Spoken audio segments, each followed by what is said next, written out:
네, 반갑습니다. 유학대학에 재직하고 있는 신정근입니다. 오늘은 여러분들과 함께 인권 유학에 대해서 이야기를 해보도록 하겠습니다. 아마 인권 유학을 말하기 전에요, 사람들이 유학을 하면 어떤 반응을 보일까라고 제가 생각을 해봤습니다. 아마 두 가지 정도의 반응을 보이지 않을까 생각하는데요. 어떤 분들은 다 안다. 어떤 한국에 다닌다는 이유로 또는 동아시아에서 태어났다는 이유로 초등학교나 중학교, 고등학교에서 깊이야 어떻든지 간에 유학과 관련된 내용을 듣습니다. 이러한 지난 과정의 학습에 대해서 너무 지나치게 자기 스스로 신뢰하기 때문에 무슨 말을 한다고 하더라도 다 알고 있다, 이런 반응을 보일 거고요. 또 하나는 유학이라고 하는 것에 대해서 오늘날 사회에 대해서 새로운 것이 없다. 즉 유학이라고 하는 것은 기원으로 따지고 보면 기원전 상당히 먼 시대에 시작됐고, 그 전개 과정이 있다고 하더라도 근대 이후에는 새로운 사회적인 역할을 하지 못했기 때문에 뭔가 새로운 주장을 내놓을 수 있을까라고 하는 것에 대해서 부정적인 반응을 보입니다.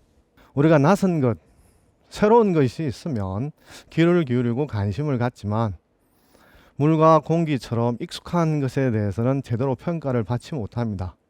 유학도 마찬가지로 너무나 익숙하기 때문에 그것에 대해서 정당한 평가를 받기보다는 상당히 낮은 평가를 받고 있다라고 말씀을 드릴 수가 있는데요.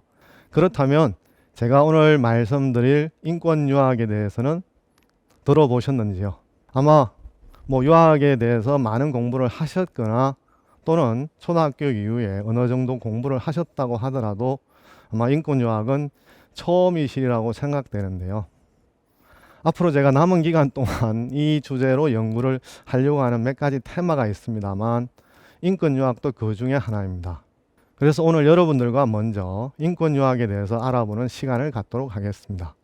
먼저 이런 인권 유학에 대한 제가 화두를 제기한다면 가능할까요? 라고 하는 질문이 돌아오겠죠. 그죠?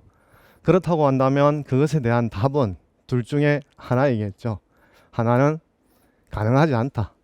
인권과 유학이라고 하는 것이 결합될 수 없는 건데 그것을 인권 유학이라고 하는 하나의 용어로 만든다라고 하는 것은 가당치도 않다, 이런 반응을 보일 수도 있고요.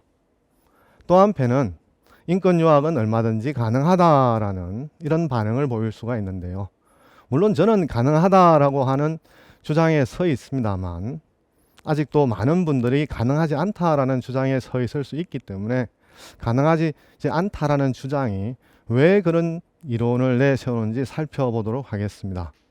가능하지 않다라고 주장하는 많은 이야기들이 상투적으로 또는 귀에 못이 박히도록 들고 있는 논거는, 첫 번째는 자유권을 비롯한 천부 인권의 사유가 도대체 있느냐라는 겁니다. 아마 여러분들이 다 아실 텐데요. 천부 인권 하면 모든 사람이 태어나면서부터 타인에게 양도할 수 없는 고유한 권리를 가지고 있다라는 거죠. 이런 것이 없다면 어떤 동아시아 철학에 있어서 인권 유학의 어떤 특성이 있다라고 말할 수도 없을 뿐만 아니라 유학과 인권을 결합시키는 인권 유학이 가능하지 않다라는 결론이 나오지 않겠습니까? 또 하나는 1789년에 프랑스 혁명에 의해서 인간과 시민에 대한 보편 권리를 선언하는 문이 있는데요. 이것도 마찬가지죠. 동아시아 전통에 이런 인권 선언이 있느냐?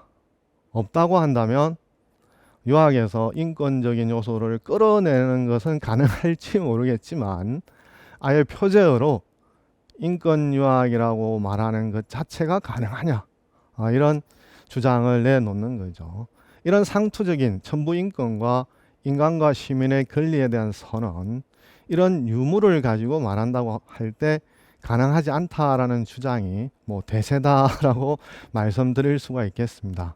다시 한 번 더 인권 유학이 가능하지 않다라고 이야기하는 논거를 제가 들여다보고 했을 때 적어도 두 가지 정도 이유를 들 수 있는 것 같아요. 첫 번째는 기원에 대한 숭배, 그리고 두 번째는 동서 문화에 대한 어떤 차별인데요. 기원에 대한 숭배라고 하는 건 뭐냐 하면 어떤 물건도 좋고 문명도 좋고 사상도 좋습니다. 어디에서 생겨났다라고 하는 것이 이후의 모든 전개 과정에 대한 권리를 행사할 수 있다라는 거죠. 그래서 천부인권에 대한 기원이 없다라고 한다면 천부인권에 대한 어떤 주장을 할 수 없다라는 이런 논리가 되는 거죠. 그 다음에 동서문화라고 하는 게 다르다라는 데 초점을 두게 되면 두 개의 문화와 문명은 다르기 때문에 그것을 같다라고 할 수 없는 거죠. 그렇다고 한다면 서양 문화에 태동이 된 인권과 같은 사유도 동양에는 없다라고 하는 주장이 나오는 거죠. 이런 기원 숭배와 동서 문화에 대한 어떤 두 가지 논거를 결합해서 문장으로 만든다면 인권은 유럽에서 자유 개념에서 생겨났으므로 동양에는 그런 사고가 없다. 따라서 인권과 유학의 결합을 통한 인권 유학의 모색은 가능하지 않다라는 주장이 나온다고 할 수가 있겠습니다. 만약에 제가 이 이야기를 받아들인다면 강의를 계속 진행할 수 없을 텐데요. 그렇지 않으면 이 가능하지 않다라고 하는 주장의 한계라 그럴까, 또는 가능하지 않다라고 하는 주장을 나름대로 비판해야 되지 않겠습니까? 그렇게 할 때 가능하지 않다라고 말하는 논거의 두 가지 핵심이 어떤 한계가 있는지 살펴보고자 합니다. 첫 번째는 기원의 숭배인데요. 기원의 숭배를 말을 할 때 우리가 한강과 같은 강을 생각해 보세요. 서울에 있을 때 강은 수원으로부터 많이 흘러놓은 강이지만 그 강도 금용소라고 하는 데서 쫄쫄 조그만 물이 흘렀다가 큰 강물이 되지 않습니까? 그건 마찬가지로 어떤 사상과 문명의 기원을, 모든 것들을 기원에서 한원에서 거기에 없다면 이후의 모든 다른 문명권에도 그와 비슷하거나 유사한 것이 없다라고 말해버린다고 한다면 오늘날 유럽을 이외의 지역에서 인권이라고 하는 담론이 형성될 수가 없겠죠. 이렇게 할 때 과도하게 어떤 사회적인 현상, 자연적인 현상을 설명할 때 기원 숭배에서 모든 것들 한원하는 사고는 그 자체로 한계가 있다라고 생각하고요. 두 번째, 동서문화의 차별론인데요. 물론 다르기도 하죠. 사람이 다르면 그 사람만큼 다른 거죠. 특히 우리가 극미 세계에 주목을 한다면, 즉 다른 것에 아주 미세적으로 접근을 한다면 세계에 60억 사람이 있다고 한다면 60억만큼이나 다르죠. 그러나 사람이라고 하는 종을 다른 생물학적인 종과 대별한다면 사람은 극미 세계의 차이에도 불구하고 같은 점에서 말할 수가 있습니다. 이렇게 할 때 인권 사유와 관련해서 거기에다가 동서 문화의 차별론을 결합시키게 되면 동양과 서양은 본질적으로 다르다라는 말밖에 나오지 않지 동양과 서양이 같을 수 있다라는 이야기는 나오지 않습니다. 물론 저는 동서 문화를 다르게 보는 시각 자체가 근원적으로 잘못됐다라고 생각하지는 않습니다. 우리가 사물과 세계를 인식할 때 대별하거나 개략적으로 보는 차이론에 있어서는 동서 문화의 차이론이 설득력이 있습니다. 그렇지만 인류라고 하는 측면에서 접근을 할 때는 같은 점에서도 같이 주목을 해야 되지, 차별론에 과도하게 주목을 하게 된다면 인류애와 같은 어떤 보편성에 대한 탐구가 줄어들 수밖에 없습니다. 그래서 제가 이러한 가능하지 않다라는 논거를 일단 제가 수용을 하고 논의를 해보겠습니다. 만에 하나 A 지역의 인권이 B 지역에 없다하게 제가 가정을 하겠습니다. 그럼에도 불구하고 B 지역에서 인권을 공감 또는 공인할 수 있다면 인권의 보편성을 저는 설명해 준다라고 말할 수가 있는데요. 만약에 이에서 B 지역이 없는데 인권을 만약에 수용했다 또는 이입됐다라고 말하더라고 하더라도 받아들일 수 있다라고 하는 것은 B 지역 사람들에게도 인권의 의식이라든지 인권의 사고라든지 인권의 전통이 있기 때문에 인권을 받아들인다고 할 수 있습니다. 그런 측면에서 인권의 보편성은 기원의 숭배와 동서 차별의 허구성을 입증해 주지 않나 생각을 합니다. 그렇다면 제가 말하고자 하는 인권 유학이 가능하다 논거라고 살펴보도록 하겠습니다. 세 가지 정도로 제시하는데요. 하나는 이제 삼재인데, 사람은 신의 피조물이 아니라 천지의 공동 운영자로 참여를 하고 있다라는 주장이고요. 두 번째는 이제 사단인데, 사람은 천으로부터 모두 동일한 본성을 부여받아 공통선을 실현하고자 한다는 주장이고요. 세 번째는 주로 도가 계열에서 주장하는데요. 사람은 모두 도에 동등하게 참여하며 어떤 전도된 사고로부터 해방되기를 바란다라는 건데요. 세 가지를 좀 더 간단하게 더 자세히 살펴보도록 하겠습니다. 유일신 문화에서는 인간과 유일신 사이에서는 성직자를 비롯한 대리인이 있죠. 이렇게 할 때 유일신은 인간을 자기를 닮게 만든 것이고, 인간은 신의 피조물로서 신의 뜻에 의해서 살아가야 될 계약, 의무를 진 상태입니다. 이와 달리 동아시아 전통에서 삼재는 하늘과 사람과 대지가 이 천지 세계를 운영하는 공동 운영자입니다. 예를 들어서 가뭄이 일어난다고 한다면 하늘과 대지에는 그것을 수습할 작용이 없지만, 사람은 저수지를 만든다거나 해서 가뭄을 극복할 수 있습니다. 이런 측면에서 동아시아 삼재 문화의 전통에서는 사람이 한갓 피조물이 아니라 하늘, 대지와 함께 이 세계를 운영하는 공동 운영자라고 할 수가 있겠습니다.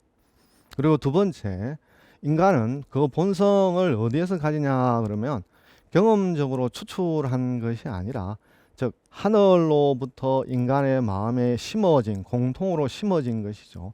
그렇게 할 때 하늘과 본성과 마음은 동일하다라는 논리가 성립되는데요. 일종의 자연법으로 해석될 수 있는, 실정법과 구별되어지는 자연법으로 해석할 수 있는 가능성도 있습니다.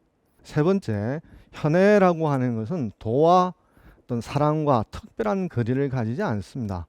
도는 사람의 차이에도 불구하고 모든 사람, 모든 동물, 식물, 무생물, 그리고 저 동그라미에 들지 않는 수많은 것들은 도와 공통으로 동일하게 관계하고 참여하고 있습니다. 이런 측면에서 인권 유학에 대한, 인권 사상에 대한 사유가 적지 않았다라고 말씀드릴 수가 있겠습니다.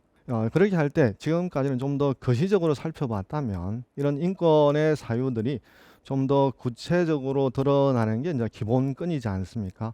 이런 기본권에 대한 어떤 사유의 시도들을 살펴볼 텐데요. 첫 번째는 군경론과 호민론인데요. 여러분들이 하면을 보다시피 맹자에 이런 구절이 나옵니다. 백성이 가장 귀하고 사직이 그 다음이고 군주는 가볍다라는 건데요. 흔히 동아시아 고대 사회라고 한다면 신분제 사회라고 알고 있는데, 그거는 절반의 진실입니다. 동아시아 고대 사회는 신분제 플러스 능력주의가 혼용된 사회라고 할 수가 있습니다. 그런 측면에서 군자를 절대주의 군주제로 보는 것은 상당히 오류라고 할 수 있을 텐데요. 이런 사유를 이어받아서 허균이, 조선시대 때 허균은 백성을 세 가지 부류로 나누어서 어떤 복종하는 항민, 어떤 원망만 일삼는 원민, 또는 자기에게 주어진 어떤 문제를 극복해서 새로운 시대를 나아갈 수 있는 변혁의 호민을 세 가지로 분류하고 있습니다. 그래서 이때 호민은 자기 권리와 정치적인 역량을 인식한 주체라고 말씀드릴 수가 있겠습니다. 이렇게 보면 동아시아 전통에는 민이 군주의 지배를 받는 피지배 계층만이 아니라 언제든지 역사의 주체로 등장할 수 있는 그런 특징을 가진다고 말씀드릴 수 있겠습니다. 여러분들이 보는 호민의 첫 구절인데요. 천하의 백성 중에서 두려워할 만한 것이 누구냐라고 하는 것이 바로 이것이 민이다라고 시작되는 구절인데요. 여러분들도 한번 읽어보신다면, 물론 인권과 시민에 대한 권리에 비견할 정도의 내용은 아닙니다만, 호민을 역사적인 주체로 설정하는 듯한, 또는 무시할 수 없는 정치적인 세력으로 인정하고 있다라고 하는 것은 충분히 이해하실 겁니다. 이러한 것 때문에 명나라 태조 주원장은 맹자의 구절 중에서 군주의 지위와 관련되는 것들이 약화시키거나 덜 인정하는 것들을 삭제한 맹자절문이라는 책을 만들게 되는데요. 한 연구에 따르면 원래 우리가 지금 오늘날 보는 맹자에서 빠진 문장이 어디 있느냐를 한 연구에서 밝혀낸 건데요. 화면에 보는 것처럼 저렇게 많은 구들을 삭제한 버전의 맹자 절문이 있다라고 하는 것은 맹자 사상이 인권에 대한 나름대로의 옹호하는 측면이 있다라고 말씀드릴 수가 있겠습니다. 두 번째는 혁명과 복주론인데요. 마찬가지로 정치적으로 타락하고 무능한 리더의 왕조는 숭배의 대상이나 복종의 대상이 아니라 타도의 대상이 되는 거고요.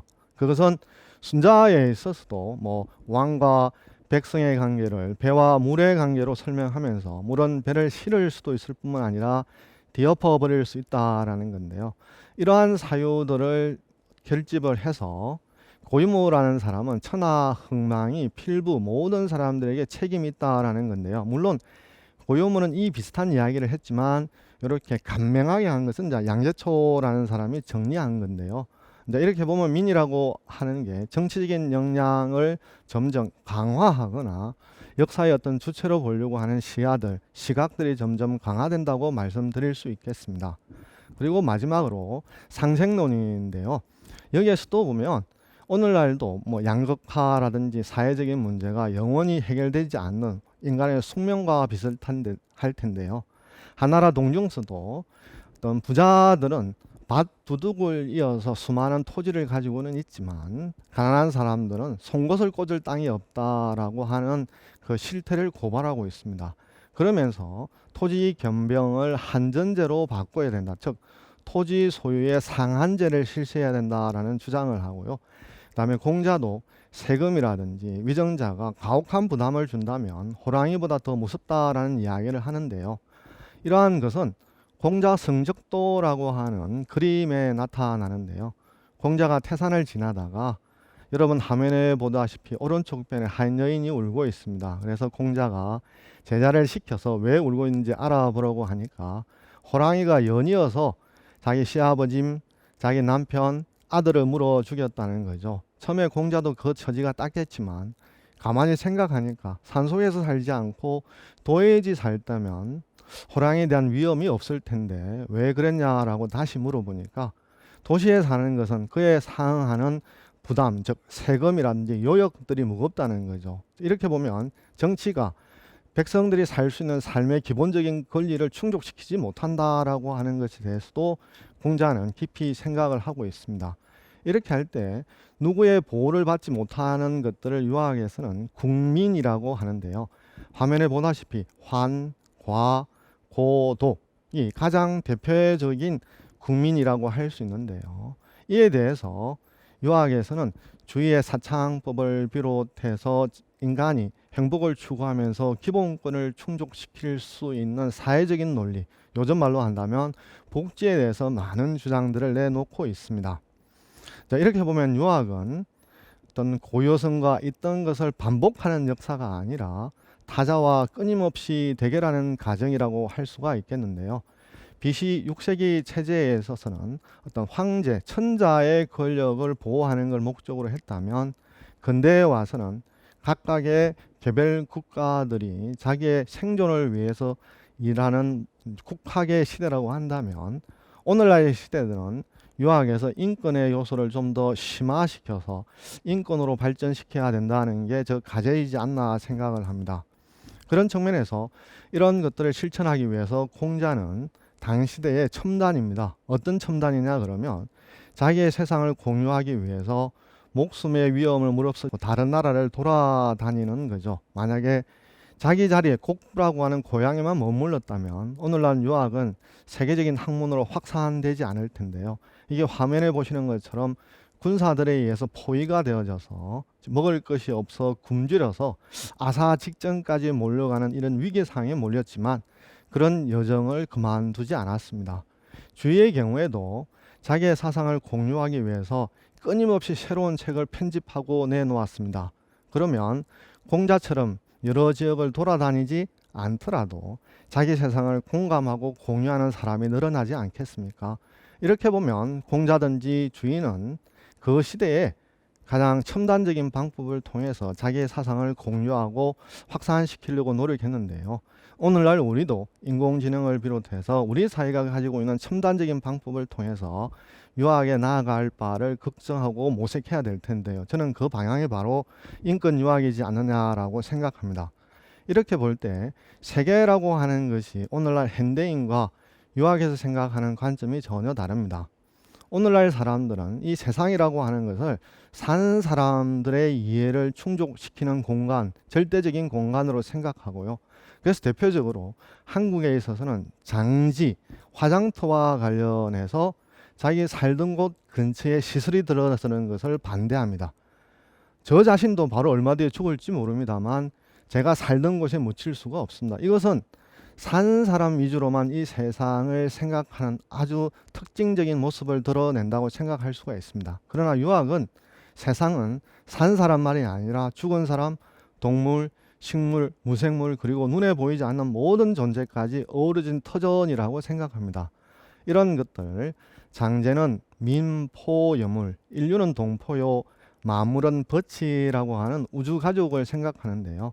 오늘날 생태주의적인 측면과 연결될 수 있는 요소라고 할 수가 있겠습니다. 이런 측면에서 저는 우리가 유학에서 말하는 세계를 살아있는 사람들의 이해관계 위주가 아니라 생자와 죽은 사람, 동, 식물, 보이지 않는 존재까지 끌어안는 생태주의 시각까지 우리가 권리를 대변해 줄 수 있는 존재에 대해서도 대변해 줄 수 있는 그런 권리를 같이 생각하는 방향으로 나아가야 된다고 생각하는데요. 그것을 유학에 나와 있는 어떤 개념으로 설명을 드린다면요. 한꺼번에 모든 걸 할 수 없고 단계적으로 하는 건데요. 가족에서 출발해서 이웃과 인류로 나아가고 다시 만물로 이제 확장해 가는 건데요. 이런 사이클이 한 번 돌고 끝나는 것이 아니라 무한 반복하면서 적이 없는 우주광류, 즉 누구도 소외되지 않고 환대받는 세상을 만드는 것이 유학이고 그것이 인간을 비롯한 모든 존재의 권리를 존중하는 방향이라고 할 수가 있겠습니다. 그렇다면 요약을 한다면 저는 진화생물학에서 노는 공진화를 설명할 텐데요. 왜 이러냐 그러면 보통 우리는 어떤 상황을 생각해 볼 수 있냐 그러면 여러분들 깨어진 물동이를 생각해 보세요. 나무의 여러 조각으로 만들어진 물동이가 처음 상태에서는 다 키가 동일하다고 한다면 그만큼 물을 담을 수 있습니다만 한 조각이라도 중간에 부서져 버리면 물은 다 담지 못하고 한 부분이 깨진 부분만큼만 물을 담습니다. 그러면 전 나머지 부분은 다 말짱함에도 불구하고 더 이상 다 다른 물을 담을 수가 없는 거죠. 그러나 그에 대해서 공진화라고 하는 것은 생물학에서 한 개체가 진화를 하게 되면 그 개체가 소속되어 있는 집단이 전체적으로 진화한다는 논리인데요. 이런 것은 유학에서 성기와 성물이라는 생각을 통해서 확장시킬 수가 있는데요. 유학에서는 자기 자신을 완성하고 자기 자신을 돌보는 걸 넘어서서 주위 세계까지 같이 돌볼 수 있는 속으로 나가야 된다라고 주장을 하고 있습니다. 이것은 바로 진화생물학에서 말하는 공진화와 유사한 점이 있다라고 생각합니다. 이렇게 된다면 사람은 나다움에서 각자다움과 사람다움을 통합하는 방향으로 나아가는 것이고 이것은 오늘날 소극주의 자유를 넘어서서 어떤 공진화를 통해서 적극적인 자유로 나아갈 수 있다라고 생각을 합니다. 이것이 제가 말하는 인권유학에서 앞으로 진행하고 연구하고 살을 보태야 되는 방향이라고 생각합니다. 고맙습니다.